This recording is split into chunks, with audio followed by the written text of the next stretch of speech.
মুহাম্মদ মুস্তাফা সাল্লাল্লাহু আলাইহি ওয়াসাল্লাম তোমাকে আসতে বলেছেন, তাড়াতাড়ি আসো। এমনি গেলে ইশারা দিছে, এত দূরে ইশারা যায় লাগে? আল্লাহ লাগাইলেই লাগে। এটা লাগায় আল্লাহ, লাগাইলে ওই লাগে। দিছে আকিল ইশারা করে, বৃক্ষ, নবী বলছে আল্লাহর হুকুমে নবীর কাছে চলে আসতে, তাড়াতাড়ি আসো।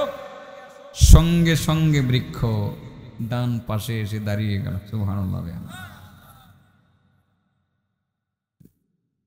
রাসূল বলেন, আকিল, পর্দার ব্যবস্থা তো ডান দিক থেকে হয়েছে, কিন্তু এখনো পর্যন্ত বাম দিক থেকে পর্দার কোনো ব্যবস্থা হয় নাই। আকিল, তুমি এবার দেখো বাম দিকে কোনো গ্রাম দেখা যায় কিনা। ইয়া রাসূলুল্লাহ, অনেক দূরে একটা গ্রাম দেখা যায়, দেখো ওখানে কোনো বৃক্ষ দেখা যায় কিনা। নবী গো, বিশাল বড় একটা বৃক্ষ দেখা যায়। তাহলে আমার কথা বলো, সে যেন আল্লাহর হুকুমে আমার কাছে চলে আসে। আকিল বাম দিকে ফিরে শাহাদত আঙ্গুল দ্বারা ইশারা করে বললেন, ও বৃক্ষ, দুজাহানের সরদার, সরকারে কায়নাত, রাহমাতুল লিল আলামিন মুহাম্মাদুর রাসূলুল্লাহ সাল্লাল্লাহু আলাইহি ওয়াসাল্লাম তোমাকে আসতে বলেছেন। এই কথা বলতে দেরি বৃক্ষ তার জ্বর উপরে ফেলে প্রচন্ড গতিতে আমার নবীর দরবারে আসতে দেরি করল না। কটা হয়েছে? ডান দিক থেকে একটা বৃক্ষ এসে দাঁড়িয়ে গেল, বাম দিক থেকে আরেকটা বৃক্ষ এসে দাঁড়িয়ে গেল। এতক্ষণ কোনো গাছপালা ছিল না, কোনো জঙ্গল ছিল না, কোনো পাহাড় ছিল না, কোনো বাড়িঘর ছিল না। এখনো বাড়িঘর নাই, পাহাড়ও নাই, কিন্তু বৃক্ষ দুইটা এসে মনে হয় কিছু জঙ্গলের মতো হয়ে গেল। রাসূল বলেন, আকিল, ডান দিক থেকে বৃক্ষ এসে পর্দার ব্যবস্থা করলো, তার মানে ডান দিক থেকে পর্দার ব্যবস্থা হয়েছে, বাম দিক থেকেও পর্দার ব্যবস্থা হয়েছে, কিন্তু এখনো পর্যন্ত পিছনের দিক থেকে পর্দার কোনো ব্যবস্থা হয় নাই। তুমি দেখো পিছনের দিকে কোনো গ্রাম দেখা যায় কিনা। ইয়া রাসূলুল্লাহ, অনেক দূরে একটি গ্রাম দেখা যায়, দেখো ওখানে কোনো বৃক্ষ দেখা যায় কিনা। নবী গো, বিশাল বড় একটি বৃক্ষ দেখা যায়। তাহলে আমার কথা বলো, সে যেন আল্লাহর হুকুমে আমার কাছে চলে আসে। আকিল এবার পিছনের দিকে ফিরে শাহাদত আঙ্গুল দ্বারা ইশারা করে বললেন, ও বৃক্ষ, দুজাহানের সরদার, সরকারে কায়নাত, রাহমাতুল লিল আলামিন হাবিবুল্লাহ মুহাম্মদ মুস্তাফা সাল্লাল্লাহু আলাইহি ওয়াসাল্লাম তোমাকে আসতে বলেছেন। এই কথা বলতে দেরি বৃক্ষ তার জ্বর উপরে ফেলে আমার নবীর পিছনে আসতে দেরি করলো না। কটা হলো? ডানে একটা হলো, বামে হলো, পিছনে হলো, কিন্তু এখনো পর্যন্ত সামনের দিকে কোনো বৃক্ষের ব্যবস্থা হলো না, পর্দার ব্যবস্থা হলো না। রাসূল বলেন, আকিল, ডান দিক থেকে পর্দার ব্যবস্থা হয়েছে, বাম দিক থেকেও পর্দার ব্যবস্থা হয়েছে, পিছনের দিক থেকেও পর্দার ব্যবস্থা হয়েছে, কিন্তু এখনো পর্যন্ত সামনের দিক থেকে পর্দার কোনো ব্যবস্থা হয় নাই। আকিল, তুমি দেখো সামনের দিকে কোনো গ্রাম দেখা যায় কিনা। ইয়া রাসূলুল্লাহ, অনেক দূরে একটি গ্রাম দেখা যায়, দেখো বৃক্ষ দেখা যায় কিনা। ইয়া রাসূলুল্লাহ, একটা বড় বৃক্ষ দেখা যায়। তাহলে আমার কথা বলো, সেই বৃক্ষ যেন সামনে চলে আসে। সুবহানাল্লাহ বলেন। এই কথা বলতে দেরি বৃক্ষ তার জ্বর উপরে ফেলে আমার নবীর সামনে এসে দাঁড়াতে দেরি করলো না। কটা হলো? আমি কি এইগুলো কইবার লাগি ওয়াজ করতেছি? একটা অংশ বুঝাইবার লাগে। তাকওয়াবান ব্যক্তি এরা জবই করলো আর নামাজ ছাড়তে পারে না, এটা বুঝাইবার লাগি এখানে আইছি। আরো একটু পরে গিয়ে বুঝবেন। হাদিস তো শুরু থেকে শেষ পর্যন্ত বলার পরে হাদিসে কি আছে সেটা বুঝতে পারবেন। হ্যাঁ, তবে ঘটনাটা বললা আমার নবীর এই মুজেজার কথা শুন নাকি মজা লাগে না? হ্যাঁ, আমার নবীর মুজেজার কথা শুনলে মজা লাগে। আমার নবীর দ্বারা অলৌকিক ঘটনা যা ঘটছে এগুলো শুনলে কিন্তু মুসলমানদের ইমান বাড়ে। দেখেন কেমন বাড়া যে বাড়ে, এখনই দেখবেন। আকিল বলেন দেখলাম 4টা বৃক্ষ এসে গেল, চারদিক থেকে এসে বৃক্ষগুলো নিচ থেকে ওপর পর্যন্ত অনেক ডালপালা আছে, একটা আরেকটাকে এমন ভাবে ঝড়াইয়া ধরল গম্বুজের মতো হয়ে গেল। এবার পুরোপুরি একটা ঘরের মতো হয়ে গেল। আমার নবী মাঝে বসে তার বাথরুমের কাজটা সেরে ফেললেন। বাথরুমের কাজ শেষ, আবার ইশারা করলেন, নবী ইশারা করলেন বৃক্ষ যার যার জায়গাতে আল্লাহর হুকুমে তোমরা চলে যাও। মুহূর্তের মধ্যে 4 গ্রামে 4টা বৃক্ষ আগের জায়গাতে চলে গেল। আকিল বলেন শুধু তাকাইয়া দেখলাম কিন্তু কিছুই বুঝলাম না। বৃক্ষগুলো আসলো আবার চলে গেল। বৃক্ষ আনা হয়েছিল নবীর বাথরুমের কাজ করার জন্য। কোথায় বাথরুমের তো কোনো চিহ্ন নাই, পানির ছিটাফাটা পর্যন্ত নাই, বাথরুম নাই, প্রস্রাব নাই, পায়খানা নাই, পানি পর্যন্ত নাই, মাটি তো আগের মতোই দেখা যায়। হযরতে আকিল বলেন মনের ভিতরে সন্দেহ সংশয় কাজ করতেছিল, কিন্তু বাথরুমের বিষয় নবীকে জিজ্ঞাসা করি কিভাবে, লজ্জাস্কর বিষয়। নবী আপনি বাথরুম করছেন, বাথরুম গেল কোথায়, কেমনে বলি? আল্লাহর নবীকে বাথরুমের কথা জিজ্ঞাসা করা বড় শরমের বিষয়। আকিল বলেন মহা টেনশনের মধ্যে পড়ে গেলাম। নবী যদি বাথরুম করে থাকেন তবে বাথরুম গেল কোথায়? আর যদি না করে থাকেন বৃক্ষগুলোকে দাওয়াত করে আনলেন কেন? চিন্তা করি একবার জিজ্ঞাসা করব, আবার করব না। সর্বশেষে সিদ্ধান্ত নিলাম জিজ্ঞাসা না করলে সারা জীবন মনের ভিতরে একটা অস্পষ্টতা থেকে যাবে। এর থেকে ভালো হয় লজ্জা শরম ছেড়ে দিয়ে নবীর কাছে জিজ্ঞাসাই করে ফেলি। লজ্জা শরম ছেড়ে দিয়ে এবার নবীর কাছে গিয়ে বললেন ইয়া রাসূলুল্লাহ সাল্লাল্লাহু আলাইহি ওয়াসাল্লাম, আপনি যদি বাথরুম নাই করে থাকেন তবে বৃক্ষগুলোকে কেন দাওয়াত করে আনলেন? আর যদি বাথরুম করে থাকেন গেল কোথায়? কোনো চিহ্ন নাই, ছিটাপাটা পর্যন্ত কোনো কিছু সেখানে নাই। ইয়া রাসূলুল্লাহ বুঝতে পারলাম না, যদি বুঝিয়ে বলতেন। রাসূল বলেন আকিল ঠিকই বলেছ, তুমি একটা কথা মনে রাখবা, আমি নবীর বাথরুম দুনিয়ার কোনো মানুষ কোনোদিন দেখতে পাই নাই, পাবেও না। কারণ আমি নবী যখন বাথরুম করি বালু মাটি আমার বাথরুমগুলো গিলে ফেলে, গাছের জড় আমার বাথরুম একেবারে মাটির নিচে টেনে নিয়ে যায়। আমার বাথরুম জগতের মানুষ কোনোদিন দেখে নাই, আর কোনোদিন দেখবে না। আজকেও সেই মাটি আর গাছের জড় আমার বাথরুমগুলো তারা গিলে ফেলেছে, সেই জন্য দেখতে পাও নাই। কোনোদিন আমি নবীর বাথরুম দেখতে পাইবা না। আকিল বলেন এমন আশ্চর্য ঘটনা আমার জিন্দিগিতে আমি দেখি নাই। নবী গো, এত সুন্দর ঘটনা আজকে আপনার মাধ্যমে মুজিজা হিসাবে দেখলাম। আজকে থেকে আমার ঈমান আগের তুলনায় অনেক বেড়ে গেছে। নবীর মুজিজার কথা শুনলে ঈমান বাড়বে, এটাই তো স্বাভাবিক, ঠিক আছে না? কিন্তু আমার টার্গেট পয়েন্ট হলো সামনে, এখন থেকে সামনে টার্গেট পয়েন্ট, তাকওয়া বোঝানোর জন্য আমি ওইদিকে গেলাম আর কি। আকিল বলেন ঘটনা তো এখানে শেষ না। একটু পরে আকিল নিজেই আমার নবীর কই ইয়া রাসূলুল্লাহ, একটু আগে যে আপনার উপকার করলাম, এখন যে আমার উপকার করুন না, এটা আবার কেমন ব্যাস লাগে? মানে বোঝা যাইতেছে না যে ওনারও বাথরুম ধরছে। রাসূল বলেন কি হয়েছে তোমার? ইয়া রাসূলুল্লাহ আমার কিছুই হয় নাই, আমার বাথরুমও ধরে নাই, অন্য কোনো সমস্যাও হয় নাই। নবী গো, আমার পানির পিপাসা লাগছে, মরুভূমির প্রান্তরে টিউবওয়েলের ব্যবস্থা নাই, কোনো কুয়া নাই, কোনো খাল নাই, নদী নাই, বিল নাই, পাহাড় নাই, কোনো পানির ব্যবস্থা নাই। আমার কাছে যতটুকু পানি ছিল শেষ হয়ে গেছে, আপনার ভান্ডারের মধ্যে যতটুকু পানি ছিল সেটাও শেষ হয়ে গেছে।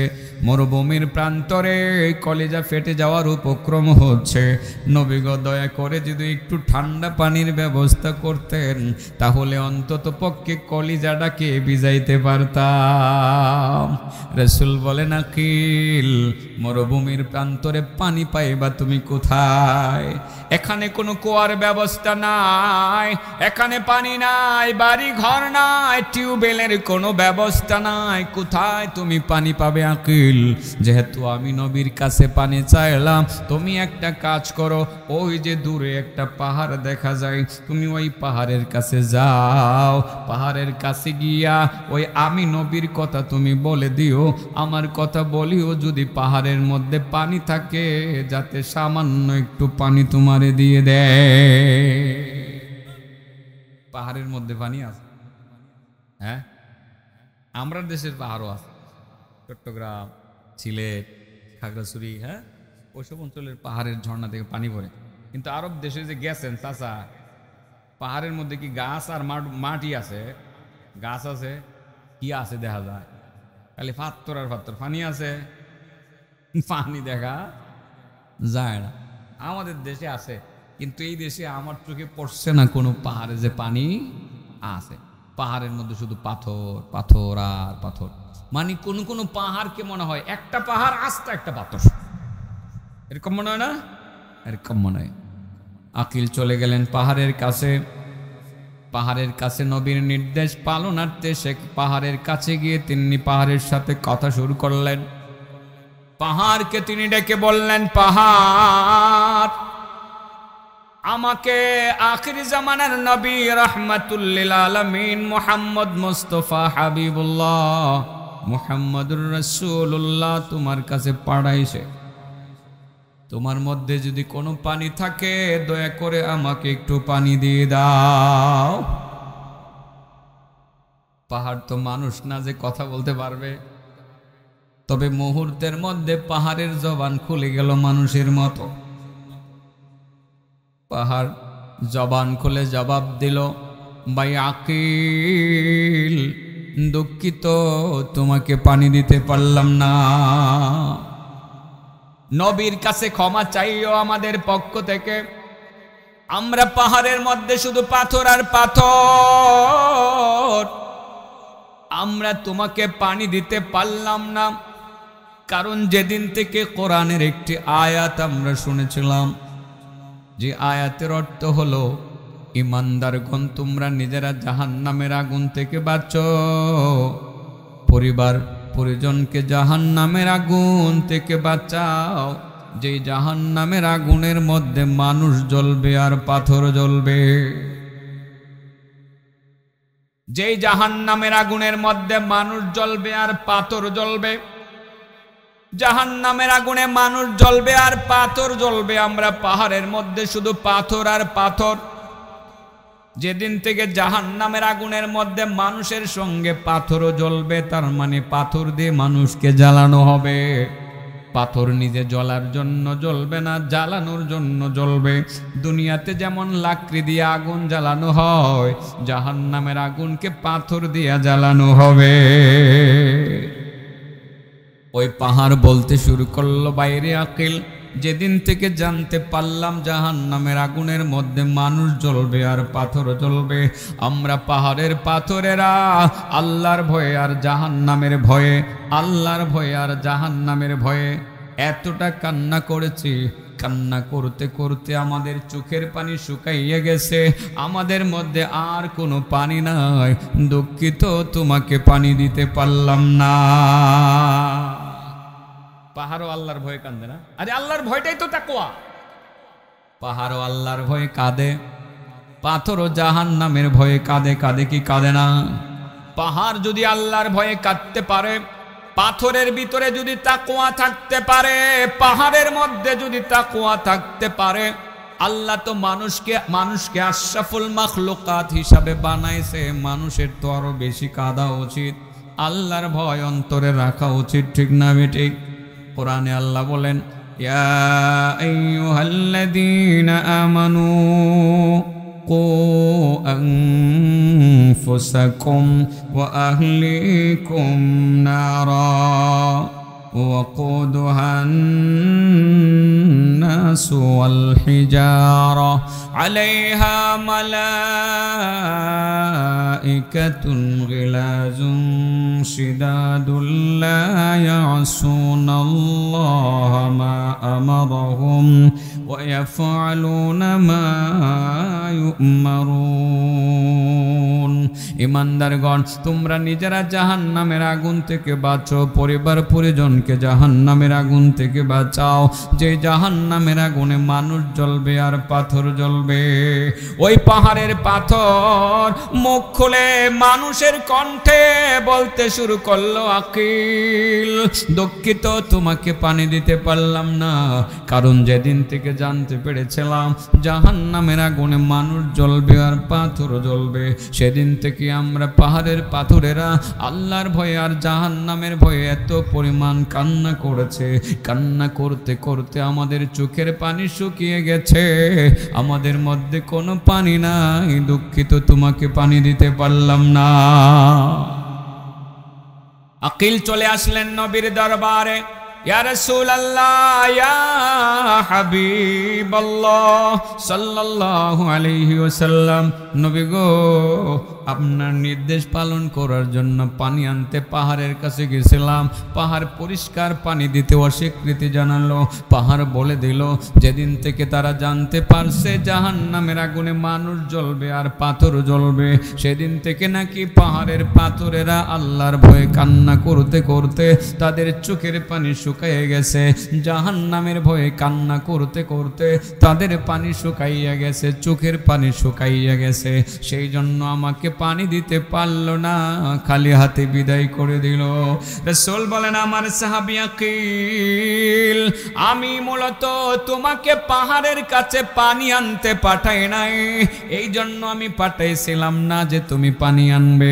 আমি একটা উদ্দেশ্যকে সামনে রেখে তোমাকে পাহাড়ের কাছে পাঠিয়েছিলাম, যে আল্লাহর ভয়ে যে পাহাড়ও কান্না করে, জাহান্নামের ভয়ে যে পাহাড়ও কান্না করে, আল্লাহর ভয়ে জাহান্নামের ভয়ে যে পাথরেরাও কান্না করে, সেই বিষয়টা তোমাকে বোঝানোর জন্য পাহাড়ের মধ্যেও যে তাকওয়া আছে, পাথরের ভিতরে যে তাকওয়া আছে, সেটা তোমাকে বোঝানোর জন্য মূলত আমি পাহাড়ের কাছে তোমারে পাঠাইছিলাম, পানি আনার জন্য না, মূলত পাঠাইছিলাম বোঝার জন্য যে তারাও আল্লাহর ভয়ে কাঁদে। আকিল, তুমি এবার বুঝতে পারলা জাহান্নামের ভয়ে, আল্লাহর ভয়ে পাহাড় কাঁদে, পাথরও কাঁদে। যেহেতু তুমি বুঝতে পারলা, এখনই তোমার পানির ব্যবস্থা হয়ে যাবে। এই কথা বলে আমার নবী বিসমিল্লাহ বলে বালুর ভিতরে নিজের 5টা আঙ্গুল ঢুকাইয়া দিলেন। সুবহানাল্লাহ বলেন।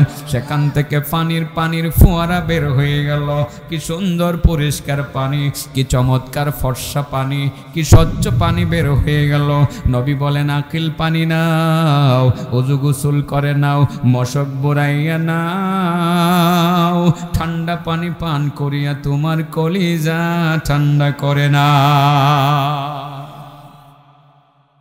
আকিল সেটাই করলেন।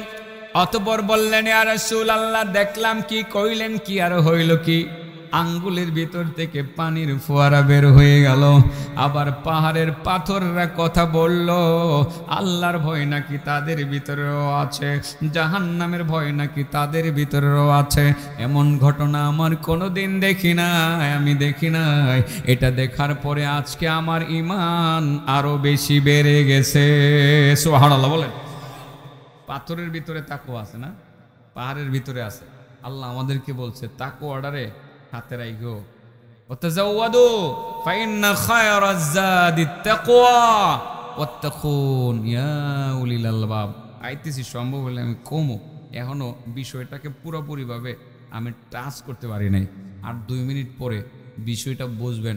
বলেন বাবা, তাকওয়াবান মানুষ কখনো কি নামাজ এশার নামাজ না পড়ে ঘুমাইতে পারে? এটা বোঝানোর জন্যই আমি এই হাদিসটা বলছিলাম। আকিল বলেন, এটা দেখার পরে ঈমান বাইরে গেল। ঘটনা আমার এখানে শেষ না, আরেকটু সামনে অগ্রসর হলাম, মানে আকিল আর নবী একসাথে অগ্রসর হলেন। হঠাৎ করে দেখেন গ্রামের ভিতর থেকে একটা উট দৌড়ে বের হয়ে আমার নবীর কাছে এসে দাঁড়িয়ে গেল। উটটা বুঝতে পারলো যে এই জায়গাতে আমার নিরাপত্তা। সুবহানাল্লাহ।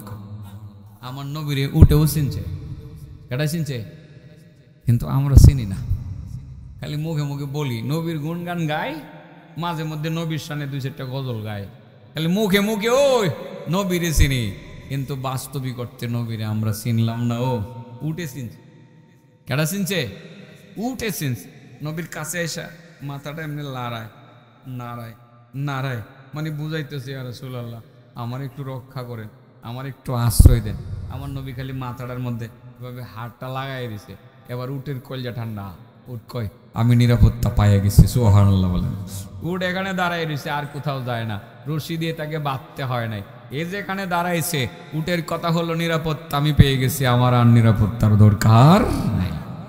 এরই ভিতর থেকে একটা যুবককে দেখতে পাইলেন, গ্রামের ভিতর থেকে সমানে তরবারি উত্তোলন করে প্রচন্ড গতিতে আক্রমণাত্মক অবস্থায় আসতেছে। আমার নবী দীক্ষা একটু দুশ্চিন্তায় পড়ে গেলেন, কিরে যুবকটার সাথে তো আমার কোনো দুশ্মনী নেই, সে আমার দিকে তরবারি নেই, এভাবে আসতেছে কেন? তার সাথে আমার কোনো আদাওয়াতি নেই, কোনো শত্রুতা নাই, সে আসবে কেন এইভাবে? যুবকটা ঠিকই প্রচণ্ড গতিতে নবীর দিকে এগিয়ে চলছে, কাছাকাছি এসে তরবারিটা নিচে নামাইছে। নিচে নামাইয়া ভদ্র কণ্ঠে আমার নবীর একটা সালাম দিছে, আসসালামু আলাইকুম ওয়া রাহমাতুল্লাহি ওয়া বারাকাতুহু ইয়া রাসূলুল্লাহ। আমার নবী আবার সালামের জবাব দিলেন। সালামের জবাব দিয়ে বললেন, বাইরে যুবক, আমি বুঝতে পারছি নিশ্চয়ই তুমি আমারে চিনো। যদি না চিনতাম ইয়া রাসূলুল্লাহ বলে রাসূল স্বীকার করে তুমি আমাকে সালাম দিতা না। যেহেতু ইয়া রাসূলুল্লাহ বলে রাসূল স্বীকার করে সালাম দিছো, নিশ্চয়ই তুমি আমারে চিনো। আমি যে আল্লাহর রাসূল, চিনার কারণে তুমি সালামের পরে ইয়া রাসূলুল্লাহ বলছো, রাসূলুল্লাহ বলে সম্বোধন করেছো। যুবক রে, আমি বুঝতে পারছি তুমি আমারে ভালো কইরাই চিনো। আমাকে চেনার পরেও তুমি কেন আমার দিকে আক্রমণাত্মক অবস্থায় আসলা? আমি তো জানি তোমার সাথে আমার কোনো দুশমনি নাই, তোমার সাথে আমার কোনো আদাওয়াতি নাই, তোমার সাথে আমার কোনো শত্রুতা নাই। ও যুবক, তারপরেও তুমি কেন আমার দিকে আক্রমণাত্মক অবস্থায় আসলা? এবার যুবক বলেন, ইয়া রাসূলুল্লাহ, ইয়া হাবিবাল্লাহ, মূলত আপনার সাথে আমার কোনো দুশমনি নাই, সেই কথাটাও সত্য। আমি আপনার দিকে তরবারি উত্তোলন করে আসি নাই, সেটা সত্য। ওগো নবী, তবে আপনার পাশে দাঁড়ানো যে একটা উট আছে, এই উটের সাথে আমার দুশমনি আছে, আদাওয়াতি আছে, তাকে জবাই করার জন্য আমি দৌড়াইতেছি। কারণ হলো নবী গো, আমি তাকে অনেক ছোটবেলা থেকে অনেক টাকা দিয়ে পছন্দ করে বাজার থেকে কিনে আনছিলাম, অনেক আদর যত্ন করেছি, অনেক টাকা পয়সা তার পিছনে ব্যয় করেছি আমার কথা শোনার জন্য, আমার কথা মানার জন্য। সে আমার কথা শুনে না, আমার কথা মানে না, আমাকে পিঠে নিয়ে চলতে চায় না, আমার বাড়িতে থাকতে চায় না, রশি দিয়ে বেঁধে রাখলে রশি ছিঁড়ে চলে আসে। আজকেও তাই করেছে, রশি ছিঁড়ে চলে আসছে। নবী গো, মূলত তার দিকে আমি আক্রমণাত্মক অবস্থায় আসলাম, তাকে জবাই করে খেয়ে ফেলার জন্য দৌড়াইতে আছি। আল্লাহর কসম করে বললাম গো নবী, আপনার সাথে আমার কোনো দুশমনি ছিল না, এখনো না। উটের বিরুদ্ধে বিশাল বড় অভিযোগ দায়ের করল মালিক আমার নবী সাল্লাল্লাহু আলাইহি ওয়াসাল্লাম। এবার উটের দিকে তাকাইয়া বলেন, ওঠ ওঠ, আল্লাহর হুকুমে তুমি কথা বলো, তোমার মালিক তোমার বিরুদ্ধে বিশাল বড় অভিযোগ দায়ের করেছে, আল্লাহর হুকুমে তুমি কথা বলতে শুরু করো, জবাব দাও। এবার উটের জবান পরিষ্কার মানুষের মতো খুলে গেল, বলতে শুরু করলো, ইয়া রাসূলুল্লাহ, আমার মালিক যা বলেছেন সত্যই বলেছেন, আমার মালিক একটা কথাও মিথ্যা কথা বলেন নাই, আমার মালিক আমাকে অনেকগুলো টাকা পয়সা দ্বারা কিনে এনেছিলেন, কথাটি সত্য, আমার পিছনে অনেক টাকা পয়সা খরচ করেছেন, সেটা সত্য, অনেক আদর যত্ন করেছেন, সেটাও সত্য, সত্য, আমাকে অনেক যত্ন করেছেন, অনেক মায়া করেছেন, সেটাও সত্য। আমি তার কথা শুনি না, সেটাও সত্য। আমি তার কথা মানি না, ওই কথাটিও সত্য। তাকে আমি পিঠে নিয়ে চলতে চাই না, সেই কথাটিও সত্য। রশি দিয়ে বেঁধে রাখলে রশি ছিঁড়ে চলে আসি, ওই কথাটিও সত্য। নবী গো, আজকে আমি রশি ছিঁড়ে চলে এসেছি, এই কথাটিও সত্য। তবে কেন আমি রশি ছিঁড়ে চলে আসলাম, কারণটাও আমি আপনাকে জানাইতে চাই। নবী গো, আমি পরিষ্কার বলি, আমার মালিকের অন্তরে আল্লাহর ভয় নাই, তাকওয়া নাই। তাকওয়া নামক সেই সম্পদটা আমার মালিক এখনো পর্যন্ত অর্জন করতে পারে নাই। আল্লাহর ভয় নাই, বাজারে আড্ডা দেয়, রাতের বেলায় এদিক সেদিক ঘোরাফেরা করে, বন্ধু বান্ধবদেরকে নিয়ে আড্ডা দেয়, সোজা বাড়িতে চলে আসে, বাড়িতে এসে ডাইরেক্ট ঘুমাইয়া যায়, এশার নামাজ আদায় করে না, এশার নামাজ আদায় করে না। যদি তার অন্তরে আল্লাহর ভয় থাকতো, আযাব গজবের ভয় থাকতো, আমার মালিক এশার নামাজ না পড়ে ঘুমাইতে পারতো না। অগণবিজি কারণটা আপনাকে বলি, আমার মালিকের অন্তরে আল্লাহর ভয় নাই, আমার অন্তরে আল্লাহর ভয় আছে। আমার মালিক এশার নামাজ না পড়ে ঘুমাইয়া যায়, আমার মালিক এশার নামাজ পড়ে না। আমি দুশ্চিন্তার মধ্যে পড়ে গেলাম, এশার নামাজ না পড়ার কারণে আমার মালিকের বাড়ির উপরে যদি, মালিকের উপরে যদি আল্লাহর পক্ষ থেকে কোনো আযাব গজব নাজিল হয়, মালিক যেমন রক্ষা পাবে না, আমি তার বাড়ির একজন কনিষ্ঠ সদস্য হিসাবে আমিও রক্ষা পাব না। সেই জন্য আমি রশি ছিঁড়ে চলে আসছি গো নবী, তার বাড়িতে থাকতে চায় না। তবে আজকে যেহেতু আপনার কাছে নালিশ এসে গেছে, নবী গো, আমার মালিক যদি আজকে আপনাকে সাক্ষী রেখে আল্লাহর কসম করে ওয়াদা করতে পারে, আল্লাহর ভয় অন্তরে ঢুকাবে, আজ থেকে আর কোনোদিন এশার নামাজ ছাড়বে না, আমি তার কথা শুনবো, তার কথা মানবো। আমাকে সপ্তাহের পর সপ্তাহ, দিনের পর দিন না খাওয়াইলেও আমি তাকে পিঠে নিয়ে চলবো। উটের মধ্যে আল্লাহর ভয় আছে, মানুষের মধ্যে নাই না? এই তাকওয়াটা যে কত দরকার, মূল আলোচনা আইসি না। মূল আলোচনা শুরু হওয়ার 5 মিনিটের ভিতরে শেষ হয়ে যাবে, কারণ আমার মূল আলোচনা লাস্টই জানেন না আপনারা, শেষ হয়ে যাবো। তার মানে 10:30 বাজে ঠিক আপনারা সব 10:30 বাজার 2 মিনিট আগে আপনারা সব বুঝে ভাই নেবেন আমি যে কি কইতাম চাইতে। তাহলে কি আল্লাহর ভয়ে উট কান্দে? উটের ভিতরে আল্লাহর ভয় আছে? পাহাড়ের ভিতরে আছে? পাথরের ভিতরে আছে? হ্যাঁ, মানুষের ভিতরে আর থাকা উচিত। আল্লাহর নবী আবার উল্টা কয়, মালিক এতক্ষণ তুমি তোমার উটের বিরুদ্ধে এত অভিযোগ দিলা, এখন যে উল্টা তোমার বিরুদ্ধে তোমার উটে অভিযোগ দিল, জবাব দাও। মালিক বলেন, ইয়া রাসূলুল্লাহ, আমার উট যা বলেছে সত্যই বলেছে, একটা কথাও আমার উট মিথ্যা বলে নাই। আমি নিজেকে ধিক্কার জানাই, আমি নিজেকে ধিক্কার জানাই, মানুষ হয়ে আল্লাহর ভয় শিখতে পারলাম না, আজকে উটের কাছ থেকে শিখতে হলো। ইয়া রাসূলুল্লাহ, ইয়া হাবিবাল্লাহ, আমি আজকে লজ্জিত, আমি অনুতপ্ত, আপনাকে সাক্ষী রেখে আজকে আমি ওয়াদা করলাম, কমিটমেন্ট করলাম, আমি আজ থেকে আর কোনোদিন এশার নামাজ ছাড়ব না। এবার উট লাফাইতে শুরু করলো, উট লাফায়, উট খালি লাফায়, লাফাইয়া লাফাইয়া মালিককে আমন্ত্রণ জানাই, মালিক তুমি আমার পিঠে ওঠো না, মালিক তুমি আমার পিঠে ওঠো, মালিক তুমি আমার পিঠে ওঠো। মালিক যখন পিঠে উঠলো, লাফাইতে লাফাইতে মালিককে নিয়ে চলতে চলতে মালিকের বাড়িতে চলে গেল। সত্যি যার অন্তরে আল্লাহর ভয় আছে, তাকওয়া আছে, একই নামাজটা না পড়ে ঘুমাইতে পারবো। বাবাজি, আজকে এন যারা আছেন ওয়াজ শুনতেছে, অন্তত পক্ষে শতকরা 5% মুসলমান এশার নামাজ পড়ছেন না। আমার ধারণার শতকরা 5 জন, 500 মানুষ যদি এখানে হন, তাহলে 25 জন মানুষ কমপক্ষে এশার নামাজটা পড়ছেন না। এখন যদি আমি কই হাত উঠান, ঠিকই কিন্তু উঠাইব, কিন্তু এই সময় হাত উঠায় লজ্জা দেওয়ার দরকার আছে? দরকার নাই। সত্যি যদি আজকে আল্লাহ ভয়টা অন্তরে ঢুক্কা থাকে, আরে আমি না মুসলমান, আমি ঘুমে গেলে যদি আর না জাগতে পারি, চোখ যদি বন্ধ হয়ে যায়, আমার জান যদি কবজ হয়ে যায়, তাহলে তো আল্লাহর কাছে বেনামাজি হিসাবে হাজিরা দেওয়া না। এই ভয়টা যার অন্তরে আছে, সে কি আজকে এই কথা মনে হলে এশার নামাজ না পড়ে ঘুমাইতে পারবে? এখানে পড়ে নাই, বাড়িতে গিয়া টিউবওয়েল সাইডটা উজু কইরা অন্তত পক্ষে সুন্নত বেতের না পড়লেও পরশটা পুরো পরে ঘুমাবে। এটার নাম ওই তাকওয়া। আল্লাহ এটাই কইছে যে এটা সঙ্গে রাখো, তাকওয়ারে সঙ্গে রাখো। তাকওয়া থাকলে চুরি করতে মনে চাবে না, তাকওয়া চুরি থেকে বিরত রাখবে, তাকওয়া মিথ্যা থেকে বিরত রাখবে, তাকওয়া অন্যায় অবিচার পাপাচার থেকে মুক্ত রাখবে। সত্যিকার তাকওয়াবান মানুষ যে কখনো মিথ্যা বলবে না, কাউকে কষ্ট দিবে না।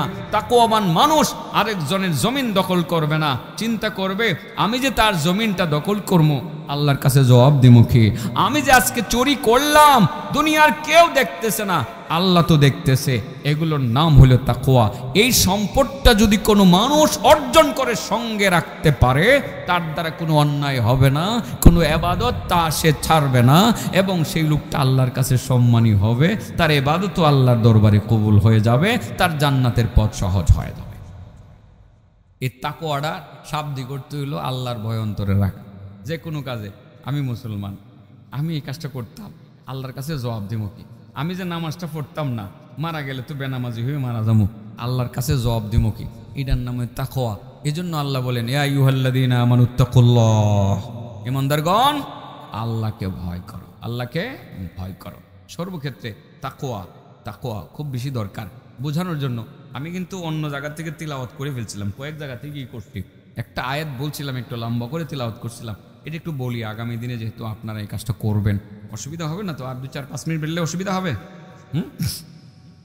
আল হাজ্জু আশহুরুম মা'লুমাত ফামান ফারাদা ফীহিন্নাল হাজ্জা ফালা রাফাসা ওয়ালা ফুসুকা ওয়ালা জিদালা ফিল হাজ্জ وما تفعلوا من خير يعلمه الله وتزودوا فإن خير الزاد التقوى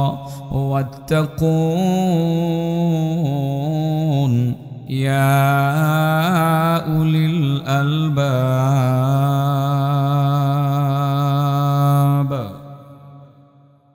আল্লাহ বলেন হজ করার জন্য সুনির্দিষ্ট কয়েকটা মাস, হজের মাস আশহুরুল হজ, কি জানি শাওয়াল, জিলকদ, জিলহজ, 3 মাস না? আশহুরুল হজ। তো জিলহজ মাসের 10 তারিখে, মানে কি বলে যে 9 তারিখে আরাফা না? এই 9 তারিখ এটা হলো মূল হজ। তো আল্লাহ রাব্বুল আলামিন আমরা ওয়াজ করতেছে, যাদের উপরে হজ ফরজ হয় হজে যাইবা। হজ ফরজ হলে কি যাইবা? হজে যাইবা। সেখানে কি কোনো ঝগড়াঝাটি করবা না, সেখানে কোনো ফাহিশা কাজ করবা না, কোনো মন্দ কাজ করবা না। আর ভালো যা যা করবা তা কিন্তু আল্লাহ জানবে। তোমরা যে হজে যাইবা, এক দেশ থেকে আরেক দেশে যাইবা, বাংলাদেশ থেকে তোমরা সৌদি আরব যাইবা, যাওয়ার সময় কিছু সামান নিয়ে যাও, কিনে যাও। তো এই সামানগুলো তো আমরা কিনি না? কি কিনি? আরামের কাপড়, 1-2 জোড়া জুতা, একটা গামছা, একটা লুঙ্গি কিনি না? এগুলো একটা বেলেট, সুতাটা পর্যন্ত লয়ে এলো, ব্যাজলিনটা পর্যন্ত লয়ে এলো না? চাক্কু একটা, মাল টাকা খাইবার লাগে কি লয়ে লয়? চাক্কু লয়ে লয়, 2টা লুঙ্গি নেয়, 5টা পাঞ্জাবি, 5টা পায়জামা। কি বাবা ঠিক কইতাছি? 40 দিনের ওষুধ, গ্যাস্ট্রিকের ওষুধ, এরপরে আপনার ডায়াবেটিক্সের ওষুধ, কত কিছু যে লয়, মোটামুটি লাগেজ বইরা যা। আবার 2 কেজি সিরা, শুকনা একটু গুড়। আপনারা লোন, আমি লই না? আমিও তো লই, আরে আমিও তো লই। আল্লাহ বলেন সামান লয়ে লইও।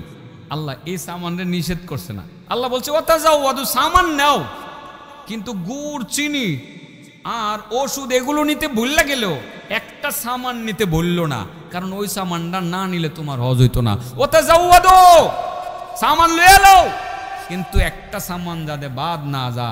ফাইন্না খায়রাজ জাদিত তাকওয়া, তাকওয়া নামের সামানটা সঙ্গে করে নিয়ে যায়ও, এটা না নিলে তোমাদের হজ হবে না। ওয়াত্তাকুন ইয়া উলিল আলবাব, ও জ্ঞানীরা তোমরা তাকওয়া অর্জন করো, আল্লাহর ভয় রাখো। সত্যি যদি ওখানে গিয়ে আল্লাহর ভয় অন্তরে থাকে, তাইলে ওখানে গিয়ে হজে কি আর ঝগড়া করতে মনে চাবে না, আজে বাজে গীবত করতে মনে চাবে না, সমালোচনা করতে মনে চাবে না, এবং গালিগুলোজ করতে মনে চাবে না, চুরিদারি করতে মনে চাবে না, অন্যায় অবিচার করতে মনে চাবে না, যদি তাকওয়া নামের এই সম্পদটাকে সঙ্গে নিয়ে যাওয়া যায়। এজন্য আল্লাহ বলছেন ওয়াতাজাওয়াদু, সামান লইয়া লাও, ফাইন্না খায়রাজ জাদিত তাকওয়া। সব সামান যদি নাও নিতে পারো, তাকওয়া নামের সামানটা এটা উত্তম সামান, এটা কিন্তু রাইখা যাইবা না, এটা তোমাদেরকে অবশ্যই সঙ্গে করে নিয়ে যেতে হবে। আল্লাহর ভয় যদি অর্জন না হয় তো বাবা আপনার ওয়াজ শুনে কোনো লাভ নাই। তো তবে আজকের এই মাহফিলটা যে যারা আয়োজন করে, আমি ইদানিং মাঝে দিয়ে একটু অভিমান করছিলাম যে মাহফিল আর করতাম, আপনাদেরকে মনের কথাটা বলি, অভিমান করছিলাম মাহফিল আর করতাম না। চিন্তা করে দেখছি মাহফিল যদি বন্ধ হয়ে যায় তাহলে তো আবার যাত্রা ফালা বাড়ব। হ্যাঁ, যাত্রা ফালা বাড়বো। মানুষ তাকওয়া শিখবো কোত্থেকে? মাদ্রাসার ছেলেরা উস্তাদদের কাছ থেকে শিখে। আমার বাবার বয়সের আমার বাবারা, আমার চাচারা, আমার বড় ভাইয়ের বয়সের আমার ভাইয়েরা, তারা ধর্ম শিখবে কোত্থেকে? একটা এই মাহফিল হইলে পরে মাহফিলকে কেন্দ্র করে 2-4-5 ঘন্টা বিভিন্ন আলেমের জবান থেকে অনেক কথাবার্তা শুনে তারা উপকৃত হয়। এই চিন্তা করে কিন্তু আমি মাহফিলে লেগে আছি। এখানে আসার কারণেই আপনি তাকওয়া সম্পর্কে আজকে সেই কথাগুলো শুনতে পারতেছেন, তা না হয় এটা আপনার ভাগ্যে জুটতো না। অনেকে বলে মাহফিল না হইলে তো দেখবেন অনেকে গায়ে গায়ে বলবে হুজুররা খাইব। বাবা শুধু কি আমাদের খাওয়ার জন্য মাহফিলটা দরকার? হ্যাঁ, শুধু আমার খাওয়ার জন্য মাহফিলটা দরকার? এলাকার মানুষ তাকওয়া শিখবে কোত্থেকে? এলাকার মানুষ নামাজ শিখবে কোত্থেকে? দেশের মানুষ তারা ইসলাম শিখবে কোত্থেকে? মাহফিল না থাকলে আবার ইসলামের 12টা বাজবে। একটা সময় পাড়ায় পাড়ায় মহল্লায় মহল্লায় যাত্রা বালা হইতো, নাটক নাটিকা হইতো। আলহামদুলিল্লাহ আজকালের যুবকরা এই কাজগুলো না করে তারা 10-12-20 বন্ধু মিলে একটা মাহফিলের আয়োজন করে। এর দ্বারা এলাকার মানুষ উপকৃত হয়, যুবকরাও উপকৃত হয়। আজকালের এই মাহফিলগুলো তাকওয়া শিক্ষার একটা গুরুত্বপূর্ণ সেন্টার আমি মনে করি। সেই কারণে আবারও মাহফিলে নেমে গেছি, কিন্তু মাঝে কোনো এক অজ্ঞাত কারণে আমি অভিমানে মাহফিল ছেড়ে দেওয়ার সিদ্ধান্ত নিয়েছিলাম যে এই জগৎটায় আর কাজ করব না, মাদ্রাসার লাইনে কাজ করব, মাঝে মধ্যে তবলিগে যাব। তবলিগে গেলে কি মসজিদে জামাতের পরে যারা লোকজন আলোচনা শুনতে বসে 10-12 জনের বেশি বসে, খুব একটা বসে না। কিন্তু একটা মাহফিলে আজকে লোকজন কম, তারপরও আপনারা 1000 খানেকের কাছাকাছি লোকজন কিন্তু আপনারা মাহফিলে এখানে আছেন। আর আপনাদের স্কুল মাঠের মাহফিলে আরও বেশি অনেক লোক হয়। আজকে বিভিন্ন এলাকাতে মাহফিলের আওয়াজ শুনে আসছে, মাহফিল কিন্তু হচ্ছে। এই মাহফিলকে কেন্দ্র করে মানুষ ধর্ম শিখতে পারতেছে। ধন্যবাদ জানাই আমার যুবক ভাইদেরকে যারা এমন একটা আয়োজন করেছে। ধন্যবাদ জানাই এলাকার মুরব্বীদেরকে যারা আয়োজনে সহযোগিতা করে যাচ্ছে। বাবা এই মাহফিলগুলো থেকে তাকওয়া শেখা যাবে। যাই হোক, আমি প্রথম বলছিলাম তাকওয়া এমন একটা গুণ যে গুণটা অর্জন করলে একটি মানুষ গুনাহ থেকে বেঁচে থাকতে পারে। এই লোকটা কোনো সময় অন্যায় অবিচার পাপাচার করতে পারে না। তাকওয়া গুনাহ থেকে বাঁচিয়ে রাখে, অন্যায় থেকে বাঁচিয়ে রাখে। তাকওয়া এমন একটা গুণ যেই গুণটা অর্জন করলে আল্লাহর কাছে সম্মান অর্জন করা যায়। আসুক আসুক আসুক, আমি গুছাই লাইতেছি। তাকওয়া দ্বারা সম্মান অর্জন করা যায়। কি অর্জন করা যায়? আল্লাহ কোরআনে বললেন, ইয়া আইয়ুহান নাসু ইন্না খালাকনাকুম মিন যাকারিন ওয়া উনসা وجعلناكم شعوبا وقبائل لتعارفوا إن أكرمكم عند الله أتقاكم। আল্লাহ বলেন, ইয়া আইয়ুহান নাস, ও দুনিয়ার মানুষ, ইন্না খলাকনাকুম মিন যাকারিন ওয়া উনসা, আমি তোমাদেরকে নারী করে সৃষ্টি করেছি, পুরুষ করে সৃষ্টি করেছি, কেউ নারী কেউ পুরুষ। ওয়াজআলনাকুম শুউবান ওয়া ক্বাবাইলা লিতাআরাফু, তোমাদেরকে বিভিন্ন গোত্রের করে সৃষ্টি করেছি। বাংলাদেশি গোত্রের পরিচয় হলো চৌধুরী, খান, ভুইয়া, জমিদার, জমাদার, ঠিক আছে না? এমন নাম আছে না নাই? বাংলাদেশে বংশীয় পরিচয় আছে। তোমাদেরকে বিভিন্ন বংশের করে আমি সৃষ্টি করলাম। বিভিন্ন বংশ কেন দিলাম? লিতাআরাফু, তোমাদের পরস্পর পরিচয় দেওয়ার জন্য। তোমরা শুধু পরিচয় দিবা আমি খান বংশের মানুষ, আমি চৌধুরী বংশের মানুষ, আমি ভুইয়া বংশের মানুষ, আমি জমিদার বংশের মানুষ। আল্লাহ বলেন, আমার কাছে খান সাহেবের আলাদা কোনো মর্যাদা নাই, আমার কাছে ভুইয়া সাহেবের আলাদা কোনো মর্যাদা নাই। শুধু বংশ দিছি পরিচয় দেওয়ার জন্য। বংশ পরিচয়ের কোনো মর্যাদা আমার কাছে নাই, আলাদা কোনো সম্মান নাই। আমার কাছে সম্মান আছে, ইন্না আকরামাকুম ইনদাল্লাহি আতকাকুম, তোমাদের মধ্যে যেই ব্যক্তি সবচেয়ে বেশি তাকওয়াবান, আমারে ভয় করবা, আমার ভয় যার অন্তরে বেশি আছে, সে চৌধুরী হইল আমার কাছে মূল্য আছে, খেটে খাওয়া দিন মজুর রিক্সাওয়ালা হইল আমার কাছে সম্মান আছে। অতএব যেই কথাটা বুঝাইতে চাইলাম, তাকওয়া এমন একটা গুণ, যেই গুণটা আল্লাহর কোনো বান্দার মধ্যে থাকলে পরে আল্লাহর কাছে সেই লোকটা সম্মানিত হয়ে যায়, আল্লাহ নিজে তারা ইজ্জত করে। আর 3 নাম্বার বলছিলাম, তাকওয়া জান্নাতের রাস্তা প্রশস্ত করে। মাসালুল জান্নাতিল্লাতী ওয়িদাল মুত্তাকুন, যারা তাকওয়া অর্জন করে তাদেরকে মুত্তাকিন বলে, যারা তাকওয়া অর্জন করে তাদেরকে কি বলে বলেন? মুত্তাকিন বলে। আর আল্লাহ নিজেই বলেন, যারা মুত্তাকুন বা মুত্তাকিন যারা, তাদের জন্য জান্নাতের ওয়াদা করা হয়েছে। আমি আল্লাহ ওয়াদা করছি মুত্তাকিনদেরকে আমি জান্নাতে দেব। তো এবার আপনারা বলতে পারেন যে হুজুর, তাহলে মুত্তাকিনটা ওই কেমনে, কি করলে মুত্তাকিন হন যাবে? 1 নম্বরে তো শাব্দিক অর্থ, আল্লাহর ভয় অন্তরে ঢুকাতে হবে। আর তাছাড়া মুত্তাকিনের কয়টা গুণ আছে, এই শুরুতে এই গুণগুলো আল্লাহ কোরআনে বলছেন, উদাল্লিল মুত্তাকিন আল্লাযীনা ইউমিনুনা বিল গায়বি ওয়া ইউকিমুনাস সালাতা ওয়া মিম্মা রাযাকনাহুম ইউনফিকুন والذين يؤمنون بما أنزل إليك وما أنزل من قبلك وبالآخرة هم يوقنون। আল্লাহ বলেন মুত্তাকিন কারা?